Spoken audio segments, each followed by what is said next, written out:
하나님 아버지 감사합니다. 우리의 찬양이 되시고 우리의 삶의 전부가 되신 하나님 아버지, 오늘 그 아버지 앞에 예배 드리기 위하여 준비한 아름다운 우리의 믿음의 고백들이 있습니다. 우리의 물질이 있습니다. 우리의 땀이 있습니다. 수고가 있습니다. 무더운 이 한여름에 우리의 흘리는 땀과 기도와 헌신을 통하여 올려지는 이 시간, 하늘 문을 여시고 아름다운 향기가 되어져서 올라가는 이 향기를 흡양하여 주시옵소서. 우리의 소원이 담겨져 있습니다. 우리의 마음이 담겨져 있습니다. 받은 은혜에 비하면 너무나 부족하지만 하나님께서 감당할 수 있는 힘을 주시고 이 어려운 이민 생활 속에서 굴하지 아니하고 타협하지 아니하고 오늘 찬양의 고백처럼 주님을 믿는 것이 가장 복된 일이고, 이 세상에 복된 일이 많이 있지만 이 살아계신 주님을 만나는 것이 가장 큰 복이기에 후회하지 않습니다. 너무나 귀한 시간, 예배 가운데 부활하신 주님을 만나기를 원하오니 거룩한 성령님이여 이 시간에 오셔서 우리를 위로하시고 새롭게 하여 주시옵소서. 바치는 예물 위에 하늘문을 여시고 복에 복을 더하여 주시고 은혜 위에 은혜를 더하여 주시고 이 8월 한 달이 내 생애에 가장 복되고 살아계신 하나님을 만날 수 있는 복된 시간들이 연결될 수 있도록 역사하여 주시옵소서. 가정과 사업과 일터와 자녀들을 축복하여 주시고 하는 일들마다 많은 사람들에게 선한 영향을 줄 수 있는 복된 인생 되게 하옵소서. 예수님의 이름으로 감사하며 축복하며 기도 올리옵나이다. 아멘. 네. 우리 또 새로운 한 분이 또 카드를 보내주셨네요. 예. 사라이 분이 연결시켜서 오셨는데, 에런 아치, would you stand up please? Thank you, praise the Lord. God bless you. Holy Spirit touch your heart. Okay? Thank you. Praise the Lord. Have a seat please. Thank you. Amen. 한 사람 더 소개하겠습니다. 서정구입니다.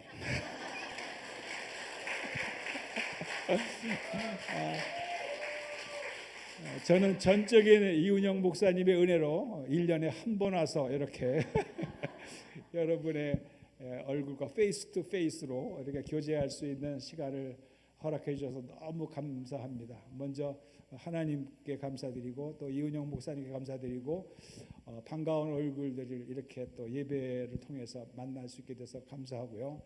또 새로 오신 분들은 부족하지만은 이 교회에서 26년 4개월 동안 목회를 하고 이은영 목사님이 바톤을 받아서 아주 너무 아름답게 교회가 건강한 교회로 성숙되어지고 있다는 것을 멀리 저 휴스턴에서 듣고 이렇게 얼굴을 뵙고 확인할 수 있는 기회를 주셔서 너무 감사합니다. 가슴이 벅차서 어떻게 설교가 나올는지 모르지만은 저보다도 더 떨리는 마음으로 앉아서 기도하고 있는 저희 아내가 있습니다. 구옥순 하면데 일어나 보세요. 고맙습니다. 땡큐. 예. 감사합니다. 그러면 이제 설교하기에 앞서서 이은영 목사님은 이 시간이 오직 성령님을 의지하고 전하는 자 듣는 자가 한 영 안에서 한 믿음 안에서 이 살아있는 영생의 말씀을 잘 가슴에 새길 수 있도록 이 예배당의 공간까지도 성령님께서 지배하시고 우리의 마음 깊은 곳까지도 통달하시는 성령님이 서로 커뮤니케이션이 잘 될 수 있도록 도와달라고, 특별히 영어권에 있는 분들 통역하시는 우리 예서자매님에게도 은혜를 주셔가지고 그래서 서로 통할 수 있도록 성령님 도와달라고 우리 한번 잠시 기도하는 시간을 갖도록 그렇게 하겠습니다. 1분만 함께 기도하겠습니다. 자비로우신 하나님 아버지, 은혜를 감사합니다. 하나님께서 사랑하시는 우리 샌안토니오 한인 침례 교회에 왔습니다. 아버지, 이 시간의 말씀을 대언할 때에 인간의 말이 아니고 하나님의 말씀으로 말미암아 흥미롭게 하시고 성령의 능력으로 충만하게 하셔서 전하는 자 듣는 자가 한 성령 안에서 하나님의 귀한 말씀만 증거될 수 있도록 아버지 역사하여 주시기를 간절히 소원합니다. 주님 의지합니다. 주님 바라봅니다. 성령 하나님 도와주시옵소서.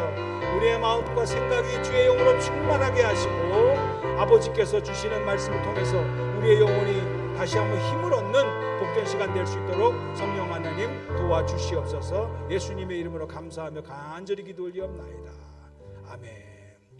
오늘 하나님께서 주시는 말씀은요, 요한복음 6장 66절에서부터 69절까지의 말씀입니다. Would you stand up, please? 자, 시간상 그냥 몇 절만 적었는데요. 6장에 나오는 내용이 거의 다 본문의 내용이 되겠습니다. 설교하는 중에 잠깐 소개하도록 하면서 오늘 6장 66절서부터 69절까지 말씀 서로 천천히 합독하도록 하겠습니다. 시작. 그때부터 그의 제자 중에서 많은 사람이 떠나가고 다시 그와 함께 다니지 아니하더라. 예수께서 12 제자에게 이르시되 너희도 가려느냐? 시몬 베드로가 대답하되 주여 영생의 말씀이 주께 있사오니 우리가 누구에게로 가오리이까? 우리가 주는 하나님의 거룩하신 자이신 줄 믿고 알았사옵나이다. 아멘. You may sit, please.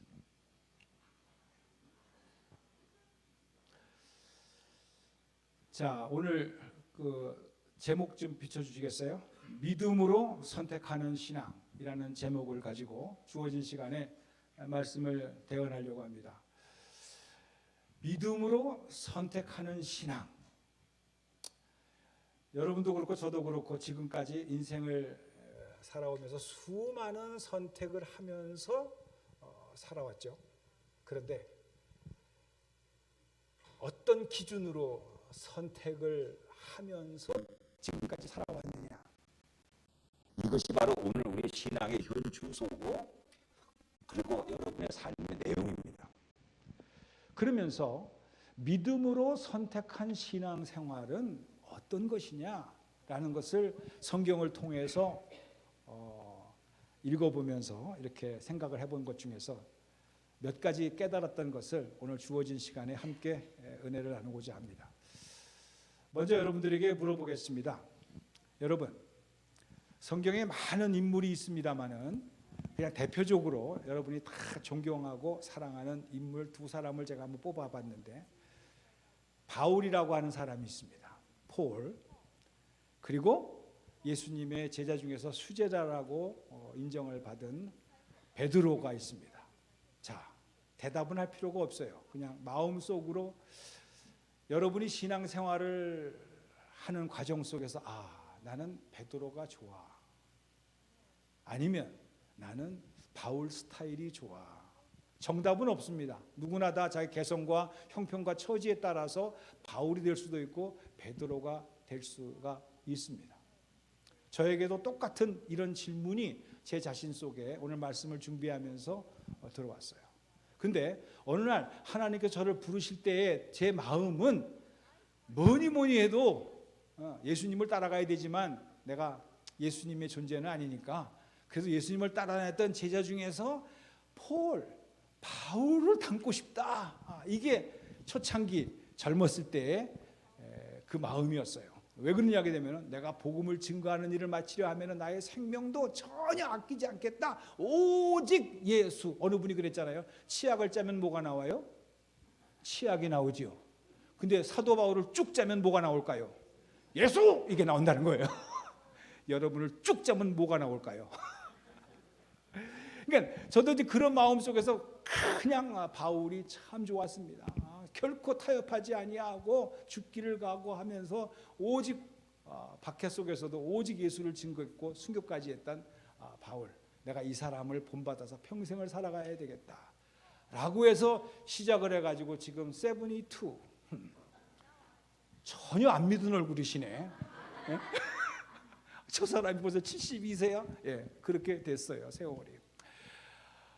그러고 나서 72세가 된 이 상황에서 나의 인생의 뒤안길을 돌이켜보니까 젊었을 때 바울을 따라야지 라고 했던 그 첫사랑의 감격 속에서 목사가 돼가지고 사역을 할 때 지나온 세월은 다 뻥이었어요.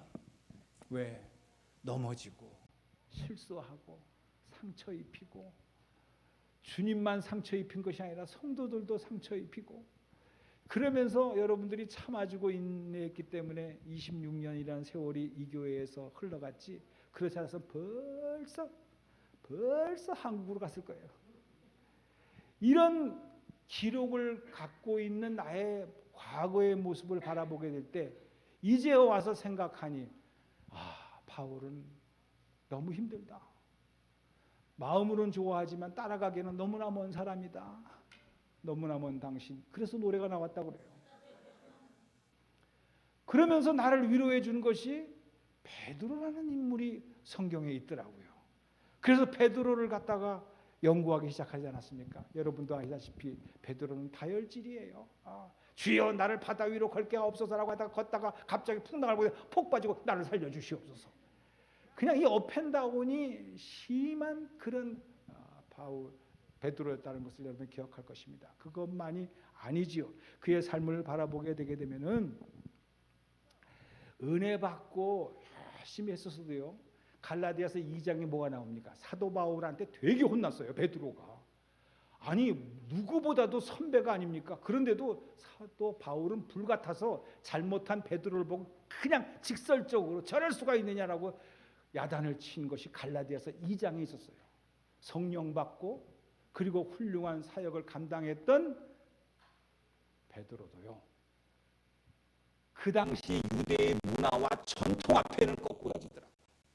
유대인들하고 밥을 먹은 게 아니라 이방인하고 밥을 먹었어요, 베드로가. 그랬는데 비밀리 먹었으면 무슨 문제가 있었겠어요. 그런데 그게 아니고 어떤 문제가 있었냐 하게 되면, 밥을 먹고 있는데 유대인이 온 거예요. 유대인인 베드로가 저 이방인하고 밥을 먹어? 라고 할까 봐 슬그머니 밥을 먹다 말고 자리를 피해서 갔어요.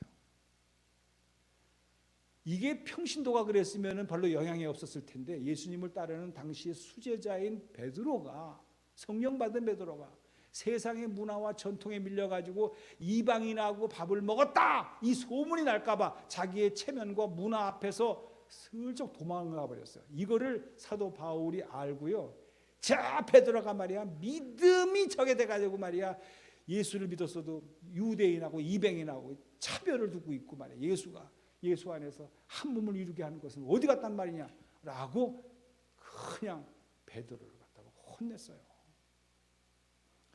그것만이 아니죠.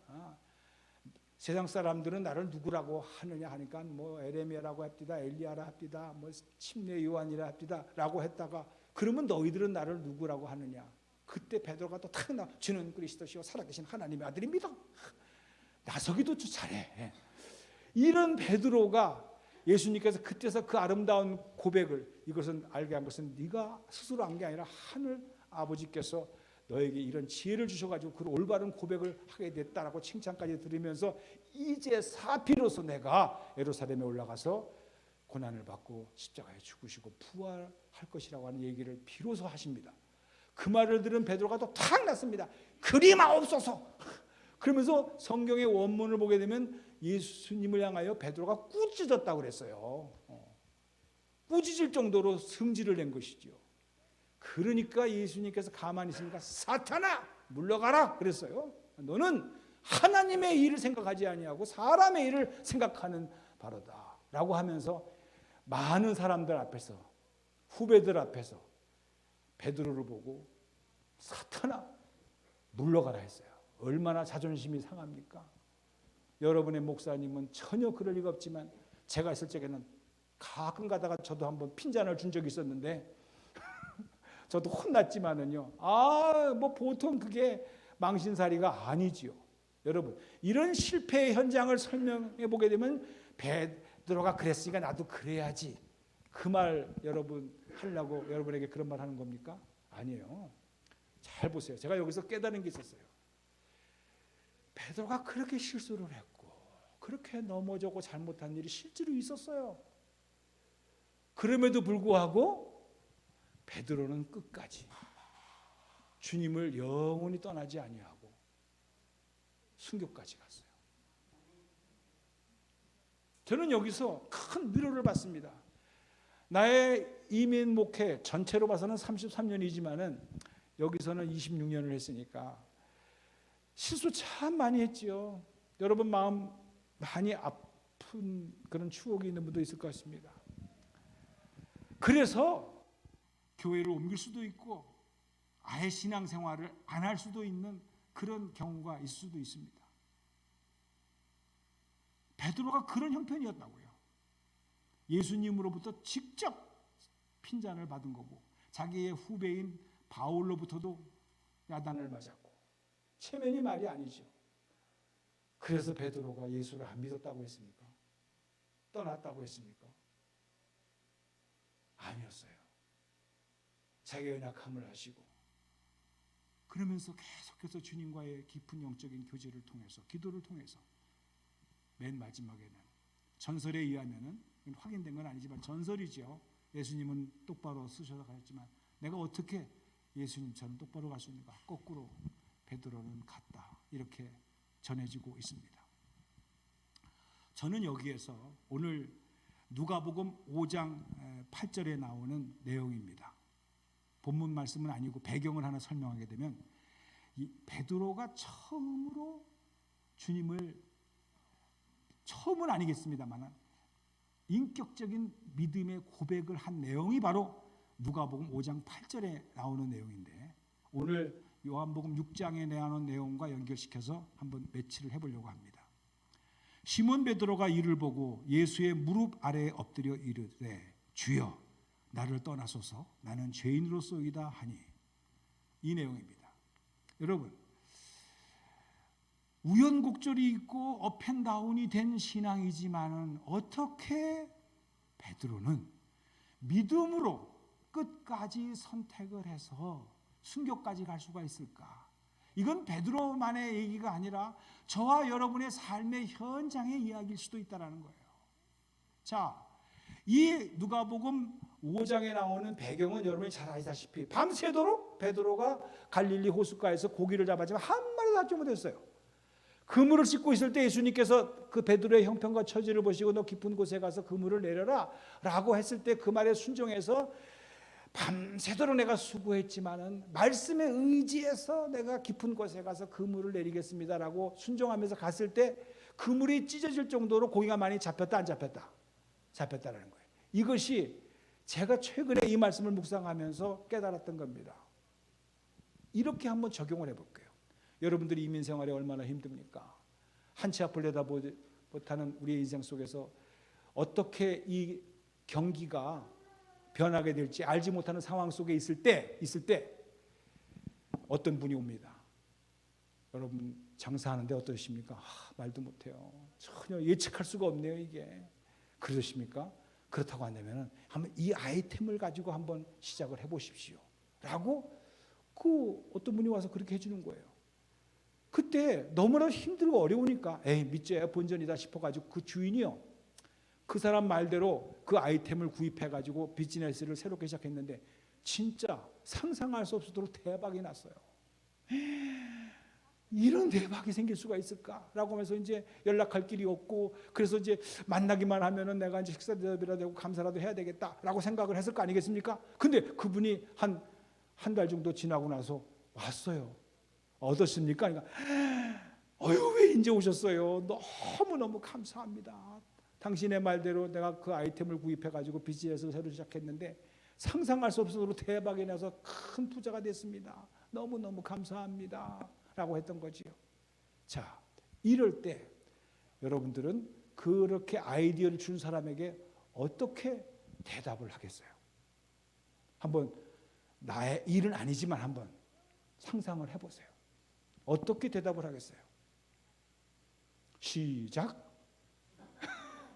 에이 뭐 그럴 리가 있나요? 꿈 같은 얘기. 하여튼 빨리 대답하세요. 물어봤으니까 이런 거죠.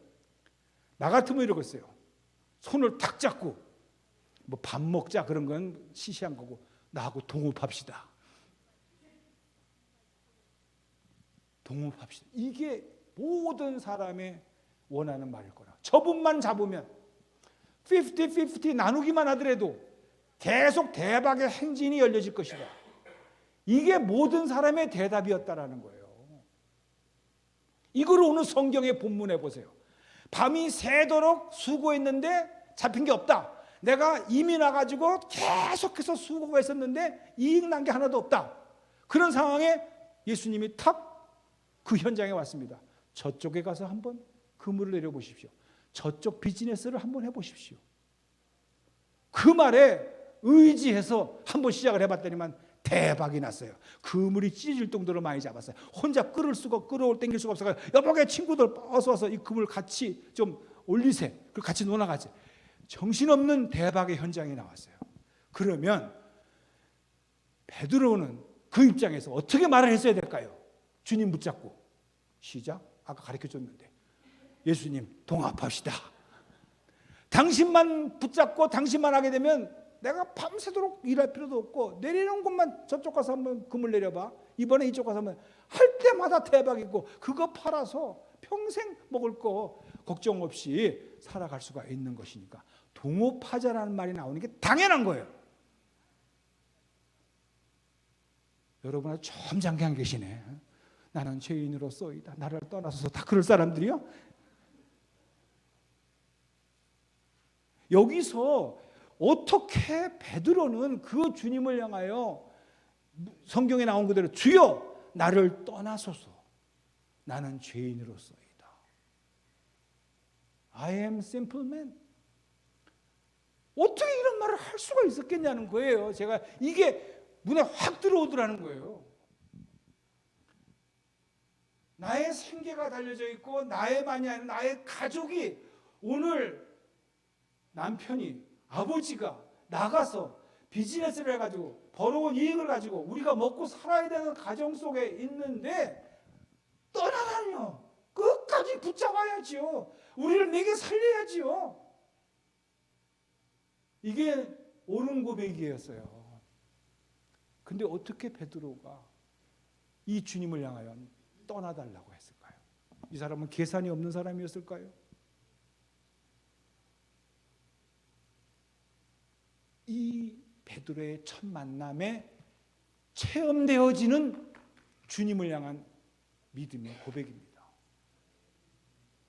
저는 여기서 조금 더 깊게 생각을 해보니까 많은 교회의 문제는 당신 때문이요, 목사 때문이요, 누구 때문이요, 뭐 때문이요, 전부 다 합리적인 이유를 찾고 떠납니다. 혼자만 발견했으면 오케이. 그게 뭔 좋은 소식이라고 사방에 아는 친구를 통해서 전화까지 합니다. 내가 이래서 못 나가겠어.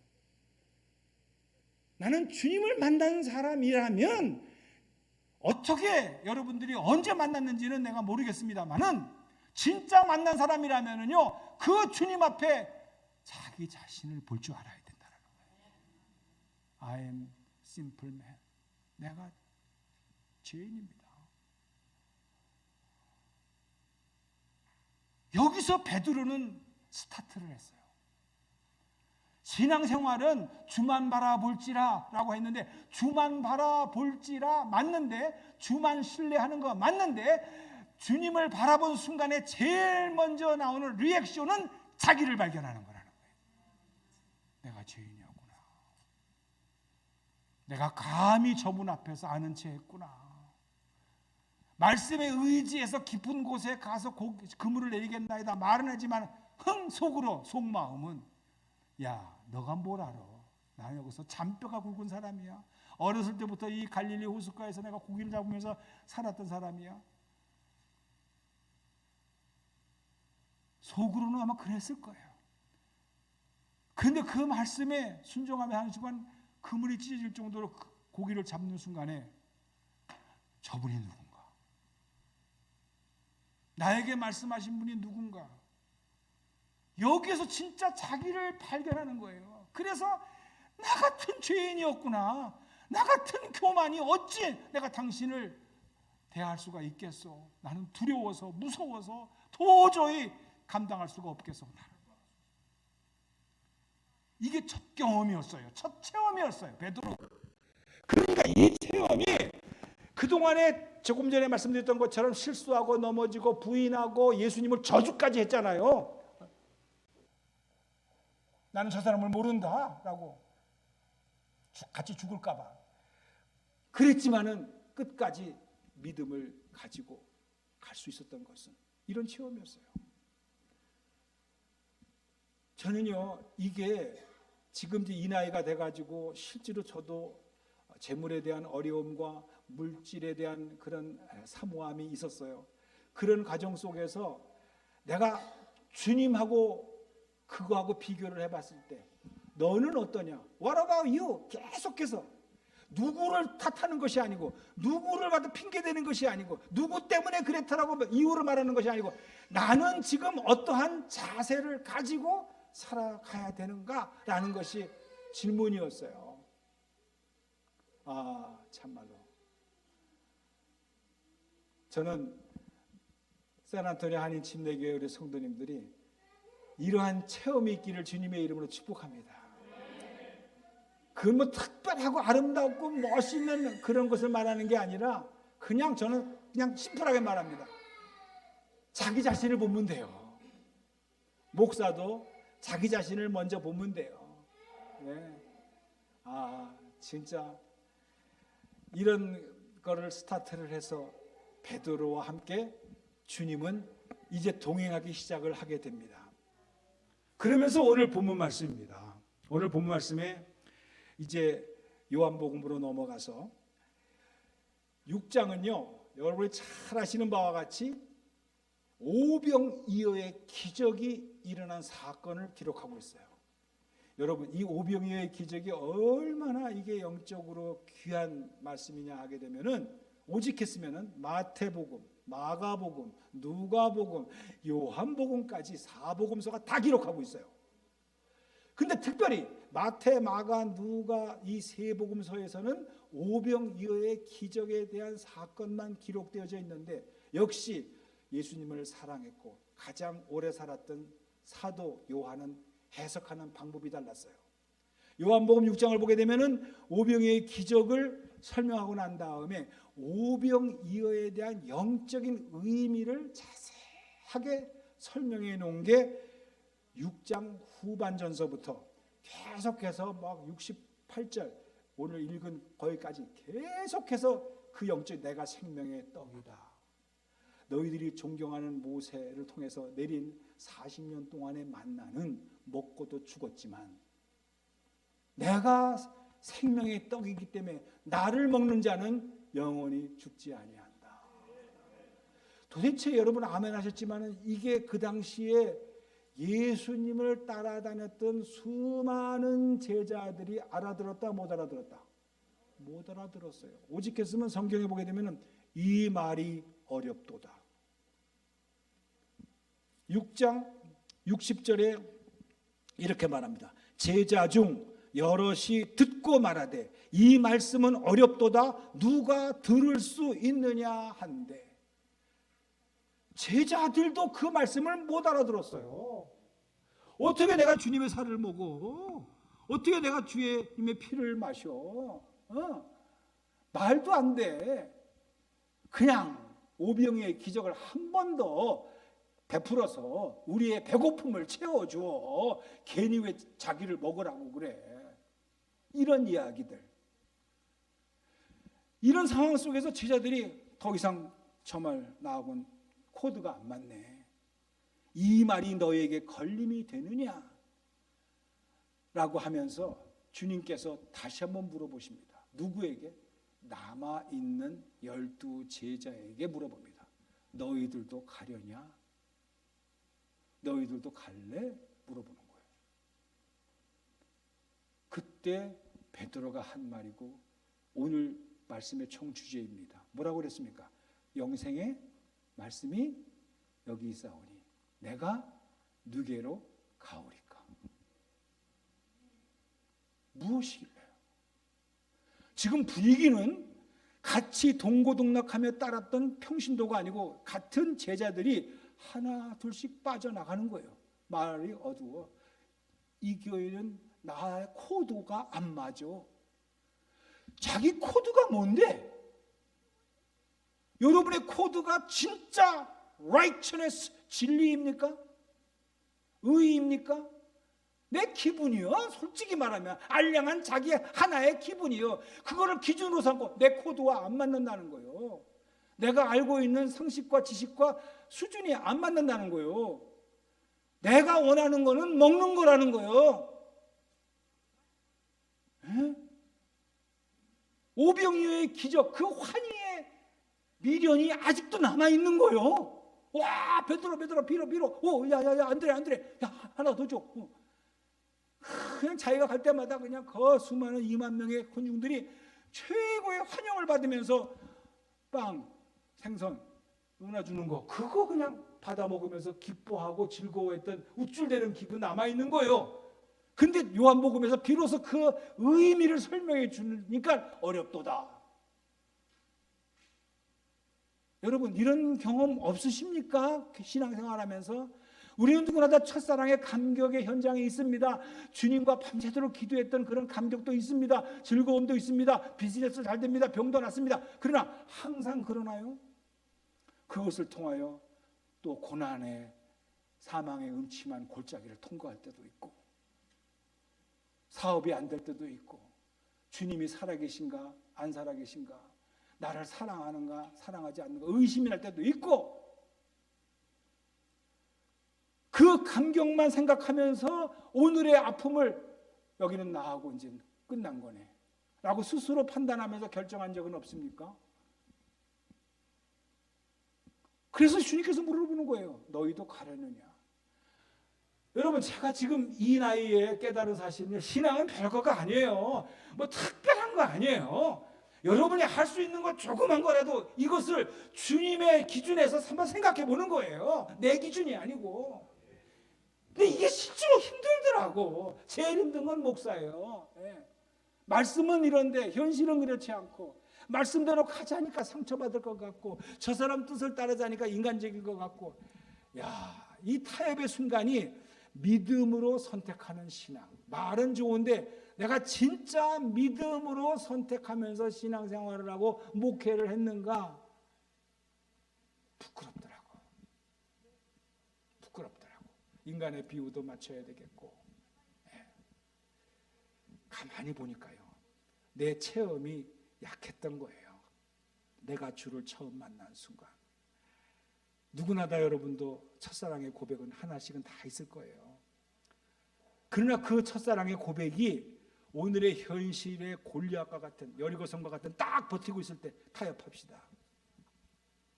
적당하게 갑시다. 이게 우리의 삶 속에 있거든요. 영생의 말씀이 여기 있사오니 내가 누게로 가오리까, 그렇게 했던 베드로도요, 또 넘어지는 거 보세요. 제가 깨달은 거, 이게 내 힘으로 되는 것이 아니로구나. 주님이 찾아오셨고, 주님이 붙잡아 주셨고, 우리의 연약까지도 담당하시면서 붙잡아 주시는 주님의 은혜가 아니고선 도저히 이해할 수도 없었고 해결할 수도 없었던 인생의 뒤안 길인 것을 고백하면서 여러분들과 함께 믿음으로 선택하는 신앙, 말은 쉽지만 쉬운 게 아니구나 라고 생각을 하면서 끝까지 옳은 길로 선택할 수 있는 것은 결국은 주님께서 우리에게 주시는 약속의 말씀이더라고. 그거를 신뢰하셔야 돼요. 그게 믿음의 시작이에요. 믿지 않은데 어떻게 하는 거예요? 믿음, 소망, 사랑, 그 중에 제일은 사랑이라. 맞아요. 저도 그거 맞는데 사랑하려면 어떻게 해야 돼요?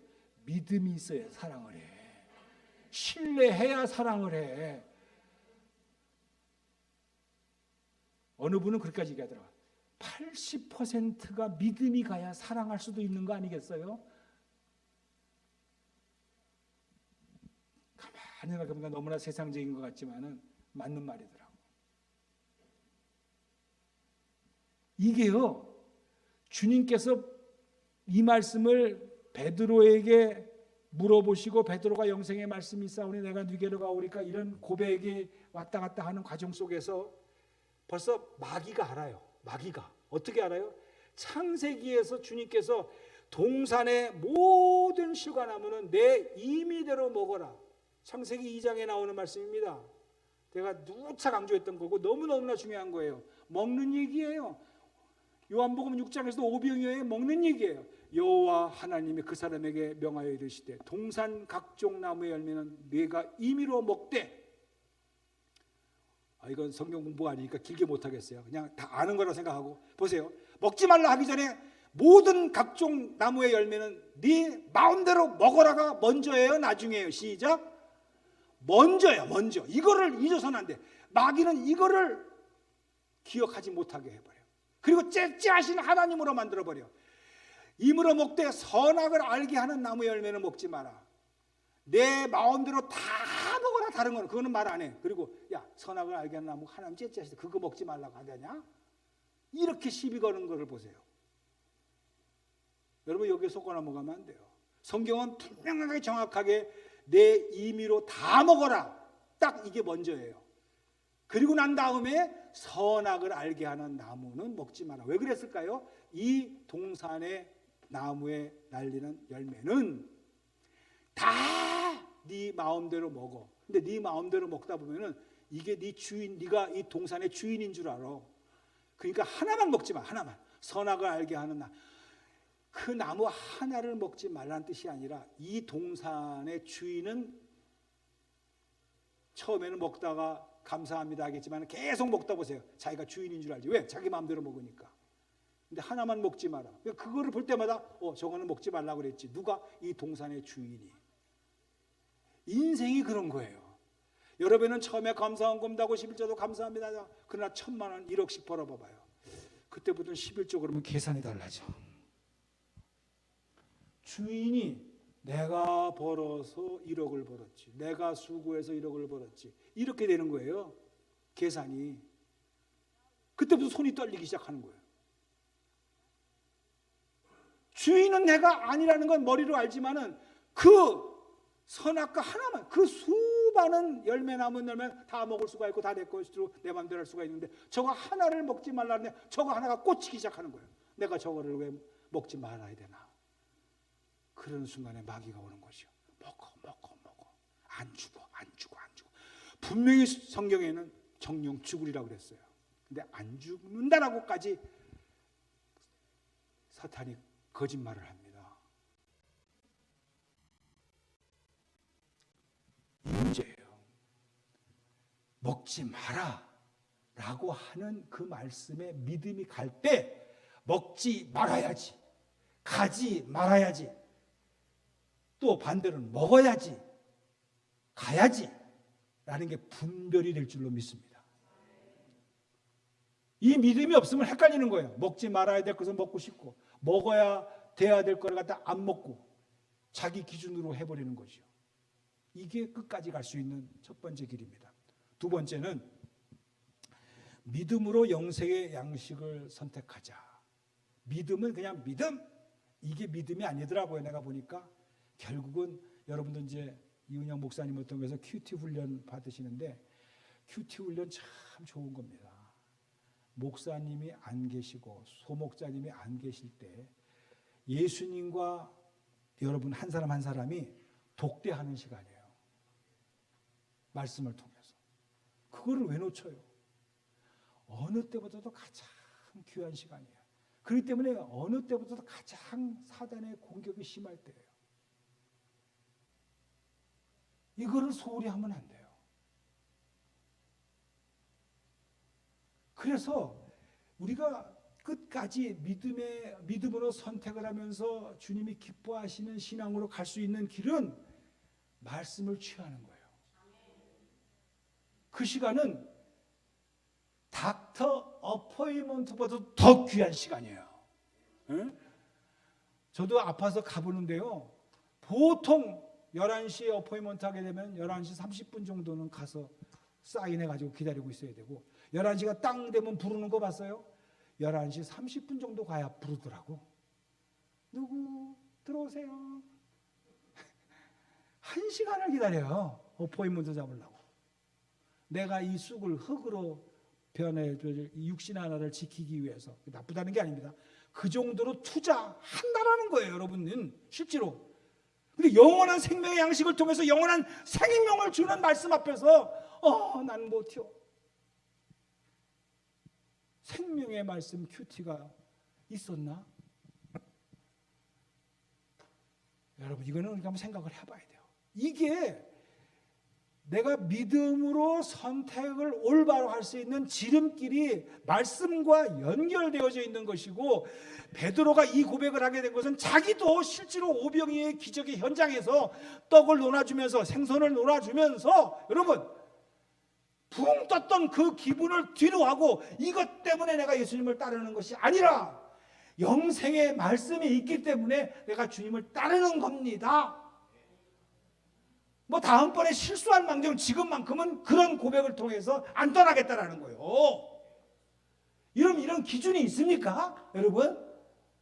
저는 이 건강한 우리 샌안토니오 한인 침례교회에 정말 우리 이은영 목사님의 새로운 리더십을 통해서 불릴 듯이 일어나기를 주님의 이름으로 축복합니다. 이런 생명을 갖고 누리고 체험하는 사람만이 누가 뭐라고 그래도 흔들리지 않는 거예요.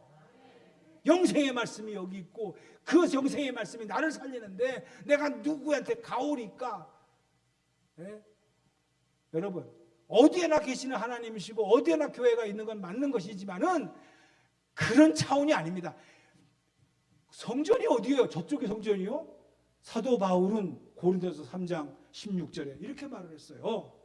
너희는 너희가 하나님의 성전인 것과 하나님의 성령이 너희 안에 거하는 것인 것을 알지 못하느냐.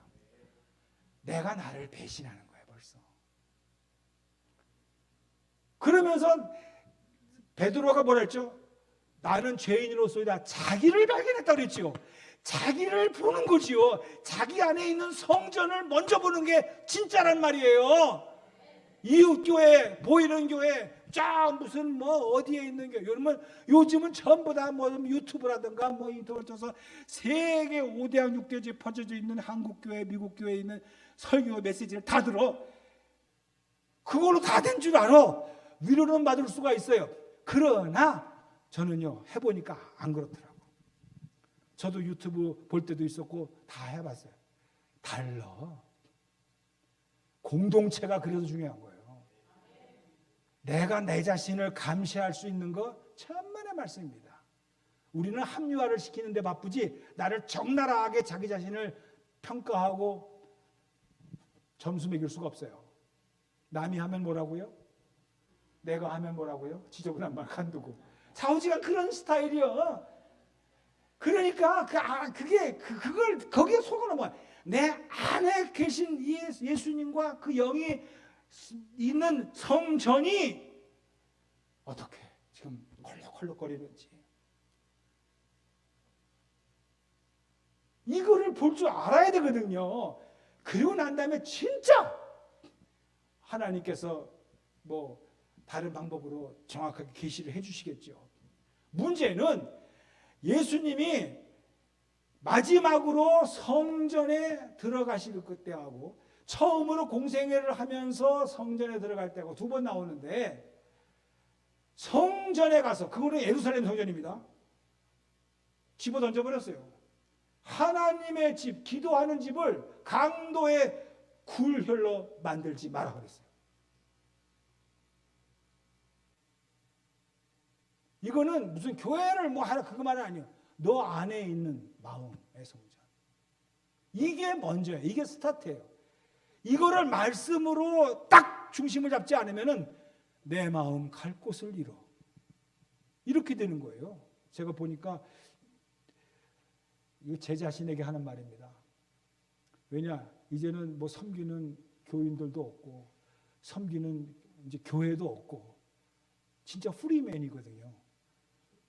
내가 나를 컨트롤하지 못하면은요, 컨트롤이 너무나도 자유롭다는 건 좋은 거지만 자유는 기준이 없는 자유는 불안한 거예요. 이게 어디로 갈지 모르거든요.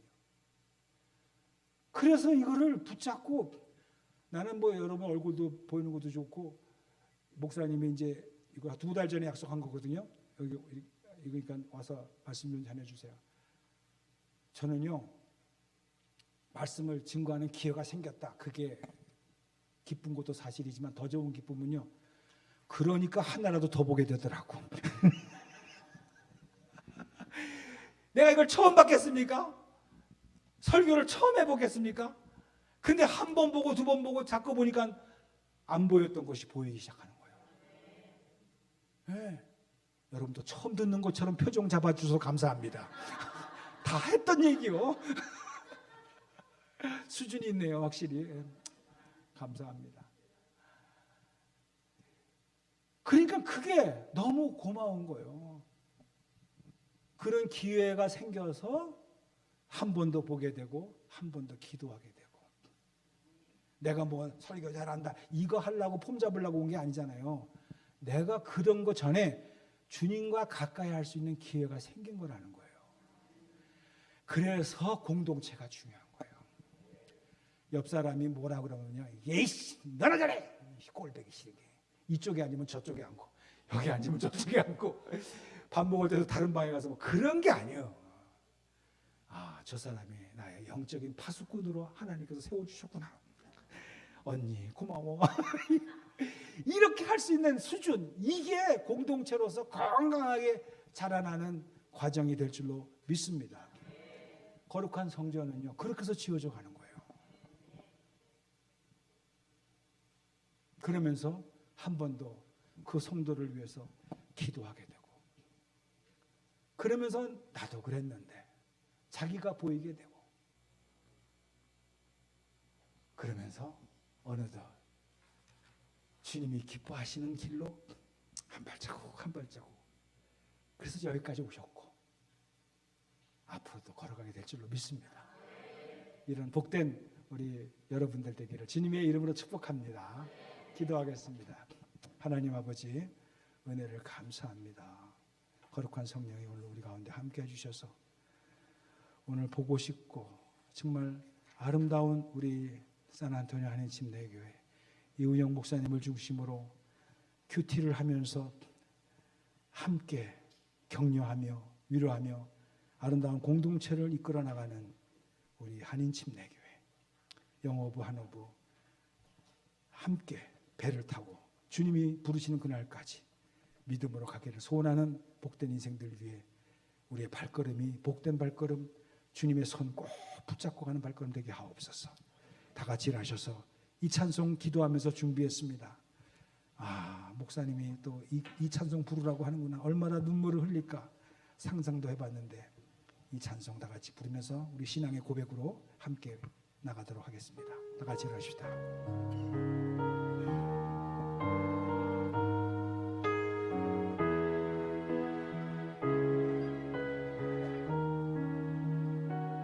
주님이 홀로 가신 길, 주님이 홀로 가신 그 길 나도 따라가오. 모든 물과 피를 흘리신 그 길을 나도 험한 산 나는 괜찮소. 바다 끝이라도 나는 괜찮소. 주로 가는 저를 위해 나를 버리게 하라오. 아버지 나를 보내주오. 나는 달려가겠소. 목숨 놓아지지 않겠소. 나를 보내주오. 세상이 나를 미워해도 나는 사랑하겠소. 세상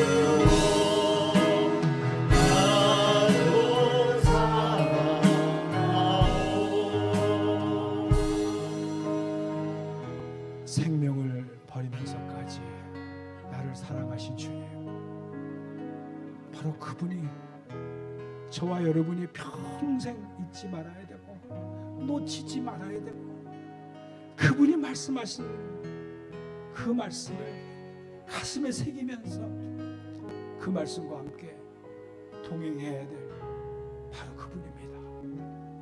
주님, 오늘 이 자리에 모여서 무더운 여름에 함께 예배드리며 오늘 주님께서 주님이 물어보십니다. 갈 수는 있지만 너가 가야 될 곳이 어디냐? 네가 진정으로 가야 될 곳이 어디냐? 오늘 이 시간 각자의 대답이 있을 줄로 합니다. 주님, 영생의 말씀이 여기 있는데, 내 가슴에 새겨져 있는데 어디를 가다니요? 주님, 연약한 나를 불쌍히 해주시고 이 작은 나를 받아주시옵소서. 이 작은 나를 받아주시옵소서. 우리 한번 합심해서 간절한 마음으로 기도 한번 하기를 원합니다. 기도합시다. 거룩하신 하나님 아버지, 감사합니다. 오늘 이 시간 사랑 주의 주님과 함께 우리의 고백 다시 한번 불릴 듯이 성령의 능력으로 기름 부어주셔서 연약합니다, 부족합니다, 이 작은 나를 받아주시옵소서. 주님 사랑합니다. 주님 사랑합니다. 주님 도와주시옵소서. 역사하여 주시옵소서. 자비로우신 하나님, 우리 한인 침례교회 사랑 성도님 한 사람 한 사람을 아버지께서 긍휼히 여겨주시고, 내가 너를 떠나지 아니한다, 내가 너를 버리지 아니한다, 내가 세상 끝날까지 내가 너와 함께 하리라. 주여, 이 말씀 속에서 다시 한번 우리가 포기하지 아니하고 실수하고 넘어졌어도 새롭게 하시고 회복시켜 주시는 주의 약속의 말씀을 붙잡고 마귀에게 속아 넘어가지 아니하고 끝까지 믿음의 경주를 할 수 있는 우리 한인 침례교회 성도님들 한 사람 한 사람 되게 하여 주시옵소서. 아버지 감사합니다. 사랑하는 성도들을 끝까지 책임져 주시는 주님이 있기에 저희들은 그 약속의 말씀을 붙들고 갑니다. 주님, 끝까지 손 붙잡고 갑니다. 이제는 우리 주 예수 그리스도의 크신 은혜와 하나님 아버지의 놀라우신 사랑하심과 성령께서 우리 안에 계셔서 돌판에 새겨진 것이 아니라 우리의 가슴판에 새겨진 영생의 말씀을 붙들고 나아가기를 소원하며 다짐하는 이 자리에 모인 사랑하는 권속들 한 사람 한 사람의 고백 위에 가정과 일터와 우리 나머지 인생 위에 지금부터 영원까지 주의 약속의 말씀으로 함께할지어다. 아멘.